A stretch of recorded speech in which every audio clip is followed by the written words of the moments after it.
Thank you. Oh, my. Thank you all so much. Thank you so much to my fellow students for putting us all in this position. Thank you so much to Dean Schwartz. So actually, before we begin, I wanted to say, you all heard at the top that the Humphrey School is now in the top 10, according to U.S. News and World Report, which is very, very exciting. And we're number 8. We're tied for number 8 with 3 other schools right now. And when I heard this, I wanted to try and take us up to the top. And so I looked at what our current political leaders are doing in order to try and rise in the polls and overtake their competitors. And I looked to basically what Donald Trump does. And this is entirely true. You can ask Chelsea. I wrote a speech for Dean Schwartz talking about our competitor schools in the style of Donald Trump tweets. And for some reason, he never read it. So I was going to read just a couple of them because this is being recorded.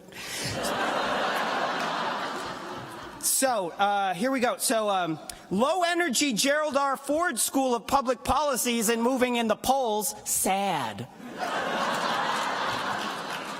Weak Princeton is bad at math. The good news is nobody cares, especially me. Who should star in a reboot of Liar Liar? Ted Cruz, Hillary Clinton, or the Pierce School of Public Policy? Make public policy great again. Thank you. I don't know why. We want to be number 1. I think that it's fair to ask sort of how we got here. I mean, just last week I was on a public access political program in Bloomington because that's how big of a deal I am. And there was, I was on a panel with a longtime political leader, and he actually at one point did the advance work for our school's namesake, Humphrey. And he asked me, knowing that I was going to be graduating in about a week, do you think that Donald Trump represents a post-policy world? I said, oh, God, I hope not. I just spent 2 years immersed in data sets and policy memos in 12-point type with 1-inch margins. I really hope that that's not true. But it's fair to ask how we got to that point, how we got to a place where people think that their choice is more or less between compromising with a system that they think is inherently flawed or voting for somebody that promises to blow the entire thing up. Why national trust in institutions is at an all-time low. Why the most popular genre of children's literature is post-apocalyptic dystopian fantasy with werewolves. I have a theory as to why this is true, and this is somewhat simplified, but I think that for a long time, we, us, policy folks, thought that that our job was to go to a small room downtown with no windows and brew a pot of coffee and figure out how to solve some big problem, and we would produce one of these white papers, and we would give it, and that would be the answer, and we would hand it over. And I think that actually probably worked for a time, that there was a time when there were problems and issues that required just a really smart group of people thinking really hard about it. But I think that same model, even when it worked, and more so when it didn't work, probably bred some distrust. I think that it probably left a lot of people thinking that there's some disconnect between them and us, and that we're not the same and we're not connected. And I disagree with that. I think that we are. And I recognize that that's an oversimplification, but I think that distrust exists for better or for worse. And I think that compounds the fact that the problems that we're going to go out, and that's us, are going to go out and have to deal with, are really wicked hard. I think that when you're thinking about something like an achievement gap or climate change or economic inequality, these aren't things that just a few smart people downtown can try and figure out on their own. It's something that requires people from a long list of backgrounds and a variety of disciplines and people with all different talents and understandings coming together and thinking about how do we figure this out cohesively, collaboratively, creatively. How do we do that? I will say my bias is that I sincerely believe that the world is understood through stories. I think that the way that people make sense of things is by telling themselves or telling others stories. And I'm not trying to discount expert analysis or data. I think all of those things are really important to telling those stories. But if you can't put it into some sort of narrative, I don't know if it ever connects for the broad swath of people. And worse, there's a good chance somebody else is going to come around and tell the story for you, which we probably don't want. So I have been thinking about this and thinking about how do I try and express this, and how do I try and get across the idea that stories are so important to the work that we're doing as policy analysts and analysists or implementers or makers.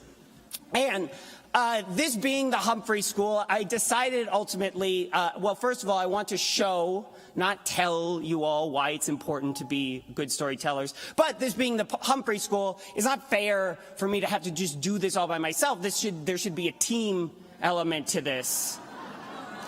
And so, I'm going to ask if Dr. Bloomberg and Dean Schwartz would actually join me to do an improv game on stage.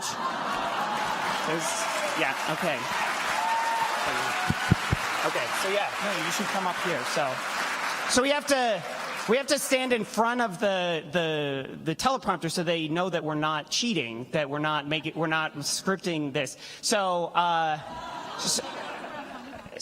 well, yeah, why doesn't he? I mean, it's almost worth getting a doctorate just for the hat.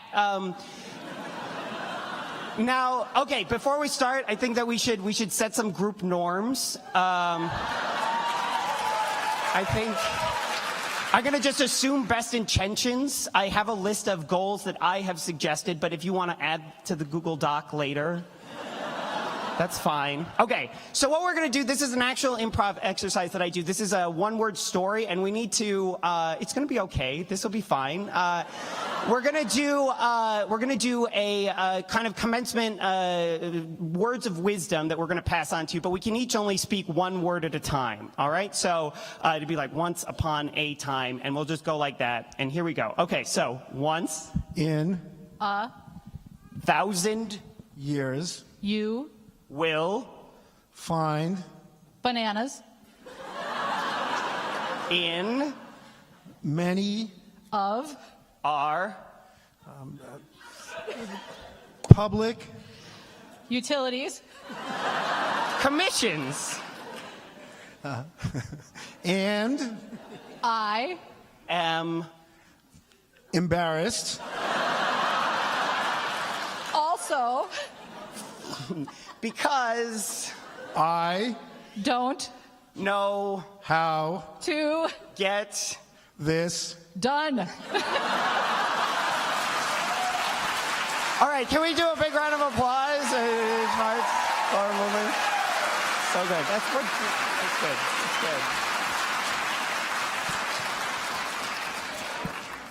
That's good. Could you tell that we didn't practice that? That was real. So, I love that game. That is a honest-to-God improv game that I play with my cast, and I love it not just because it's fun and silly, but because that game to me mirrors what I think we should think about when we think about what is our role in telling a story or being part of the world or being good leaders.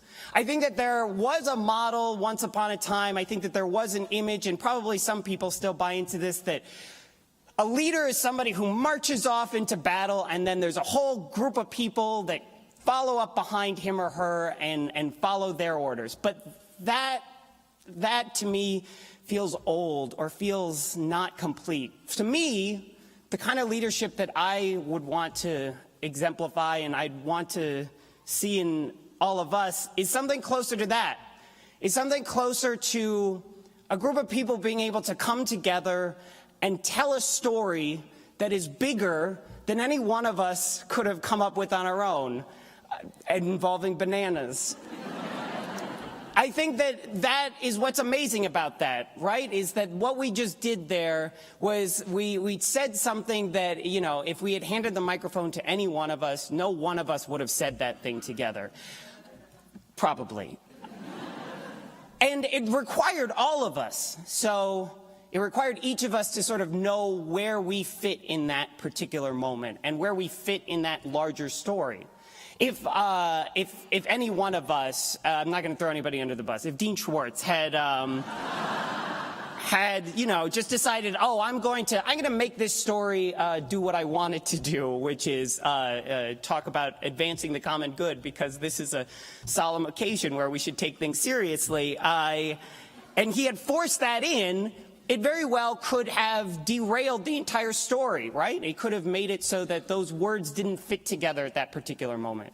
On the flip side, you know, it might be that one of us was getting bored with always saying the or and, but over and over. But if we didn't say that word, then the sentence wouldn't make sense.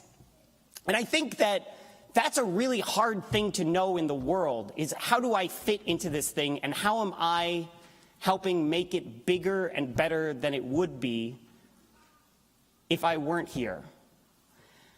I think that is how I hope we walk out into the world, and we walk out thinking about not, it's my job to go and fix everything myself, or it's my job to provide the data and analysis or thoughtful commentary so that somebody else can fix everything. But how do we fit into a larger story? How do we make something that we're working with, or the team that we're a part of, or the community that we exist in, or the world that we want to serve better because we're in it each and every moment?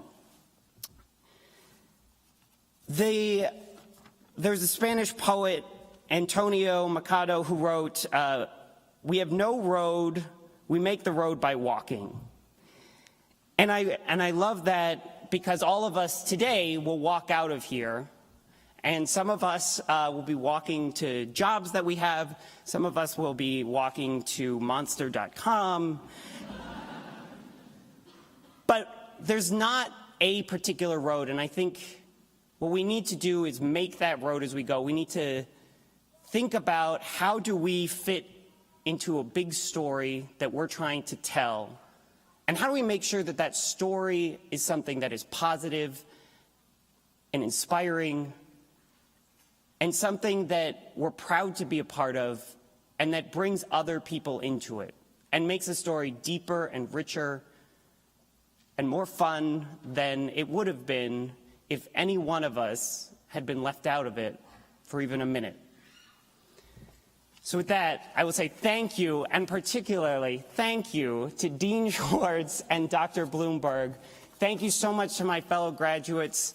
Have a good afternoon.